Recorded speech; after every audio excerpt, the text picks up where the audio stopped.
Hello दोस्तों, स्वागत है इस नए और धमाकेदार वीडियो में। आज हम बात करने वाले हैं सोलो लेवलिंग की।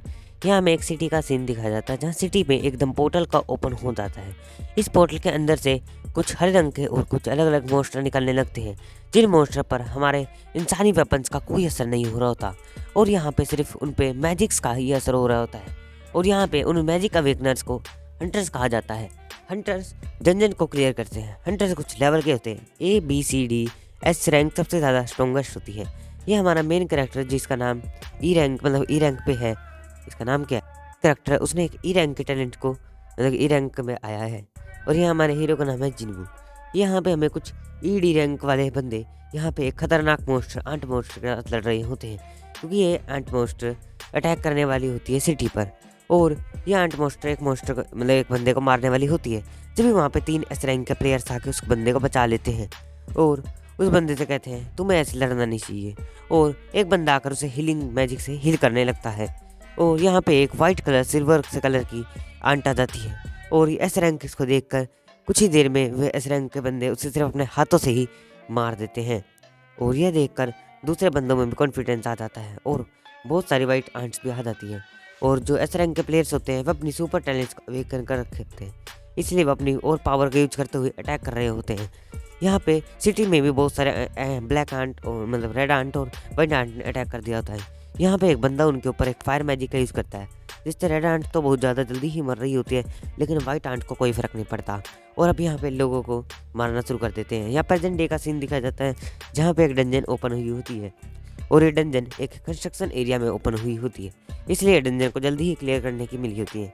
यहाँ एक पार्क नाम का बंदा हुआ आता है, जहाँ पे बोल रहा होता है सर मैं आ चुका हूँ। तो दूसरा बंदा बोलता है तुम्हारी तो मतलब बीवी प्रेग्नेंट है, तुम यहाँ क्यों आए हो, तुम्हें वैसे उसके पास होना है। तो कहता है मैं थोड़ा सोच रहा हूँ कि मैं कुछ पैसा कमा लूँ। यहाँ जिनवो आ जाता है। जिनवो के आते ही सब उसको अच्छे से ग्रीट करते हैं, अच्छे से बात कर रहे होते हैं। और ये सुनकर पार्क बोलता है क्या ये कोई मतलब बड़े रैंक वाला प्लेयर है। तो यहाँ पे जो किम होता है, ये बंदा बोलता है नहीं ये मतलब ई रैंक का है, लेकिन ये हमारे साथ बहुत अच्छा मतलब बंदा है। ये पिछली बार ये इस बार बहुत दिनों बाद आया है और पिछली बार ये एक ई रैंक के डंजन में एक हिट खाने के बाद 3-4 हफ्ते बाद अब उठ के आया है। वैसे ही हमारे काम धोने के काम आ जाता है, इसलिए हमने इसको टीम में रख रखा है। और ये आज ही हमारे इस डंजन के मतलब कि उस पर चलने वाला है। इसको डंजन में जाना पसंद है, इसलिए हमारे साथ चलना चाहता है। और यहाँ पे एक जूही होती है जिनकी वो होती है जो यहाँ पे इनकी वो होती है, क्या नाम है, हीलर।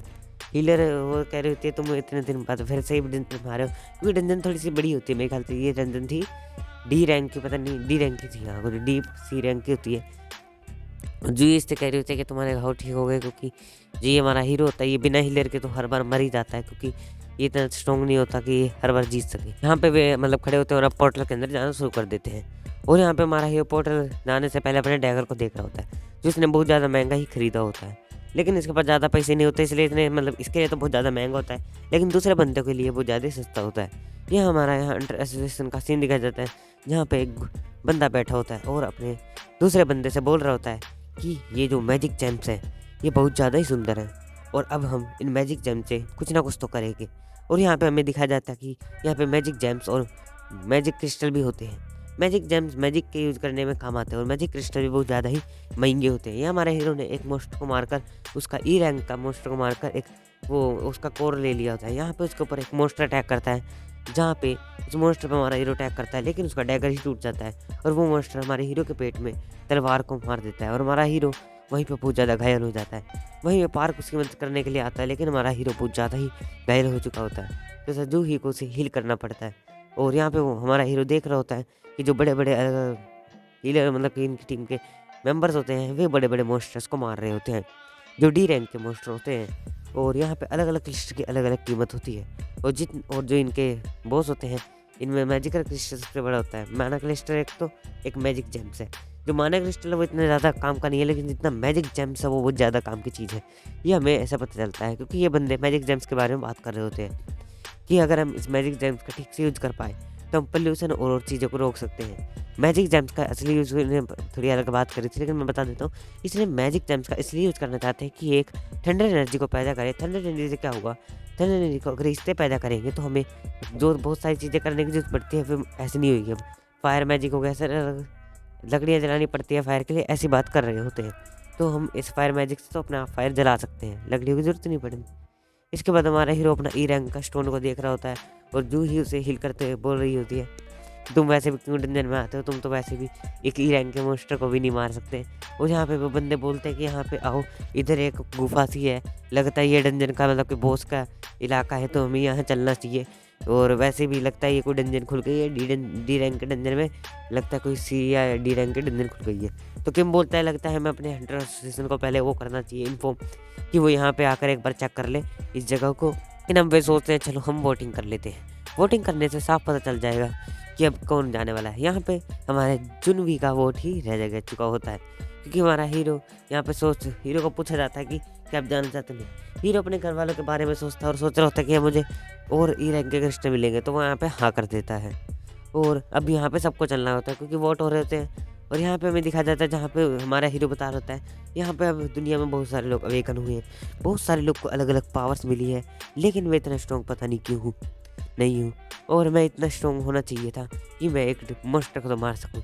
यहाँ पे बहुत सारे लोग और बहुत सारे हंटर गिल्ड्स हैं जो अपने हंटर्स को अपनी टीम में शामिल करती हैं। और यहाँ पे एक बंदा बैठा होता है और कह रहा होता है कि और हंटर को हमारी टीम में शामिल करो। इसकी टीम में बहुत सारे अच्छे हंटर होते हैं। और यहाँ पे हमें दो चोरों का सीन दिखा जाता है जो एक आंटी का पर्स चुरा कर बहुत तेज़ी से भाग रहे होते हैं, लेकिन जब उसके सामने एक लड़की आ जाती है और इसका नाम है चाय हाई इन, और ये जंप मारकर इन दोनों से वो पर्स को खोस लेती है। और इसके बाद हमें इसका फेस दिखा जाता है और वे चोर हड़बड़ी में नीचे गिर जाते हैं। और जो ये सब होते हैं ये लड़की बहुत ज़्यादा फेमस होती है, इसलिए सब इसके पास आके इसकी तारीफ़ करने लगते हैं। और ये देख कर लड़की थोड़ी परेशान हो जाती है और जंप मारकर वहाँ से भाग जाती है। मुझे लगा इसकी पावर कूदे मारना है, छाले मारना है, ऐसे क्यों लग रहा है, क्योंकि इसकी और की पावर तो दिखाई नहीं गई। और यहाँ पे हमें हमारे हीरो का सीन दिखाया जाता है जहाँ हमारा हीरो यहाँ पे जा रहा होता है जूही के साथ। और यहाँ क्योंकि ये सबसे पीछे होता है, क्योंकि जूही एक हीलर है तो वो सबसे पीछे रहती है, और यहाँ हमारा हीरो उससे कमज़ोर इसलिए वे पीछे रहते हैं। और यहाँ जिन्हों यहाँ पे हील हो चुका होता है और ठीक ठाक सही लग रहा होता है, लेकिन ऐसा लग रहा नहीं होता वो हील हुआ है। और इसके बाद ये दोनों बात करते हुए आगे जा रहे होते हैं कि इस डंजन में कौन सा मोस्टर हो सकता है, क्योंकि इस डंजन में बहुत खतरनाक मोस्टर भी हो सकता है, क्योंकि डंजन के बारे में अभी तक हंटर एसोसिएशन को किसी ने नहीं बताया। इस डंजन का गेट खोलते वो सोच रहा होता है इस डंजन के अंदर एक बॉस होगा। यहाँ पे एक बंदा बता रहा होता है कि हर डंजन एक जैसा नहीं होता, तुम्हें लगता है कि कोई डंजन डी रैंक का भी हो सकता है, उसका गेट खोलना इतना ईजी होता है, लेकिन गेट को वापस बंद करना बहुत ज़्यादा ही मुश्किल होता है। यही उनको हंटर एसोसिएशन का जो ये गिल्ड का लीडर होता है मेरे ख्याल से, ये इनको ट्रिक्स बता रहा होता है कि जो कई डंजन होते हैं, कई डंजन बहुत ज़्यादा कमज़ोर होते हैं, A B C D rank के होते हैं, लेकिन कई डंजन एस रैंक के होते हैं, और कई डंजन उनसे भी ज़्यादा मिस्टीरियस डंजन होते हैं। उस डंजन के अंदर जाने के बाद जो आपकी हालत होती है वो आप सोच नहीं सकते। और ये सुनकर बहुत खतरनाक फीलिंग आ रही है, मुझे ऐसा लगता है डंजन बहुत खतरनाक हो सकता है। यहाँ पे वो डंजन के अंदर आ जाते हैं जहाँ बहुत सारी मूर्तियाँ होती हैं और इन मूर्ति के आसपास कुछ भी नहीं होता। यहाँ पे वो बंदे बोल रहे होते हैं यार यहाँ तो कोई मोस्टर बॉस ही नहीं है, अगर यहाँ बॉस नहीं होगा तो हमें कोई रिवॉर्ड भी नहीं मिलेगा ज़्यादा, और वैसे भी हमें तो बहुत सारे मैजिक जेम्स इकट्ठे करने थे, चलो वापस चलना चाहिए हमें। लेकिन जब ही जो हो उसका हाथ पकड़ते हुए बोलती है मुझे लग रहा है यहाँ कोई मतलब ये स्टैचू ये एक दूसरे को घूर रहे हैं, ये हमें देख रहे हैं। और ये सुनकर सभी मतलब हैरान हो जाते हैं और इधर स्टैचू की तरफ देखने लगते हैं। यहाँ एक डी रैंक का एक ने बोलता है यार मुझे यहाँ से जाना है, और वो गेट के पास जाता है, लेकिन जब ये वहाँ पे एक स्टैचू हिलते हुए उसको काट देता है। और ये देखकर सबके मतलब हैरान हो जाते हैं, क्योंकि एक डी रैंक के अवेकनर को सिर्फ 1 सेकंड में ख़त्म कर देना बहुत ज़्यादा बड़ी बात होती है भाई। एक ई देखो एफ रैंक, उसके बाद ई रैंक, उसके बाद डी रैंक, मतलब तीसरे नंबर की रैंक के एक बंदे को एक हीट में ख़त्म कर दिया। और ये देख कर इधर डर जाते हैं और हमारे हीरो भी एकदम खतरनाक से डर जाता है। और यहाँ पे उस बंदे का सीन दिखाया जाता है, यहाँ पे सब पैनिक करने लगते हैं और जी उसके पीछे छुप जाती है। और हमारा हीरो को खतरा सेंस होता है तो वो उस गोड के पीछे मूर्ति होती है उसकी साइड देखता है, लेकिन वो मूर्ति एकदम उसकी साइड देखती है।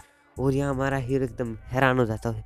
अरे हीरो सोच रहा होता है कि जब भी मैं बहुत बार मरने की कथा पे आया हूँ तो मैं बहुत बार बच चुका हूँ, मैंने इस ई रैंक के गोबलिन को भी नहीं हरा सकता, और कई बार मैं मरते मरते बचा हूँ। एक बार तो मतलब मुझे बिना खाना खाए भी मैं बच गया था, और ऐसे ही मैं इस बार भी पिछली बार भी मैंने गोबलिन से बड़ी मुश्किल से बचा था। और ये जो मेरे सारे लोग हैं इन्हें माना जेम्स इकट्ठे कर रहे हैं, और मैं इतना यहाँ पे सिर्फ ई रैंक का, और जो लोग होते हैं वे माना जेम्स को इकट्ठा कर कर अच्छे इक्विपमेंट के साथ और प्रो बन जाते हैं। लेकिन मेरे साथ सिर्फ मेरा ये डैगर है, और ये डैगर इतना ज़्यादा स्ट्रॉन्ग भी नहीं है। और यहाँ पे हमारा हीरो बोल रहा था मेरे पास अच्छे जूते भी नहीं है, कुछ भी नहीं है। और यहाँ पे सब जो मेरे दोस्त हैं वे सारे इतने प्रो हैं और उन्होंने इतनी सारी चीज़ें करी है, लेकिन अब यहाँ पे वो अटैक करता है एक मॉन्स्टर उनके ऊपर, और मैं इतना घटिया हूँ और मैं एक मॉन्स्टर को भी नहीं मार सकता। और यहाँ पे जब उसको दिखाया जाता है, यहाँ से एकदम उसकी आँखें चमकती है और वो कहता है झुक जाओ। जिन वजह से सबको ये बोलता है, एकदम लेज़र लाइट उसकी आँखों से निकलती है रेड कलर की, और वहाँ पे बहुत सारे बंदे जलते हैं। और यहाँ पे हीरो ने जूही और खुद को बचा लिया होता है, दूसरे बंदे झुक गए होते हैं, वे बच जाते हैं। लेकिन यहाँ पे इसके जो 22, 25, 26 लोग आए होते हैं, उनमें से बहुत 5-6 लोग मर चुके होते हैं भाई। यहाँ पे एक बंदा तो एकदम राख हो जाता है। और मिलता है अगले एपिसोड में। इसका एपिसोड कल तक आ ही जाएगा, या आज इसका सेकंड एपिसोड में मैं डाल चुका हूँ, तो देख लें।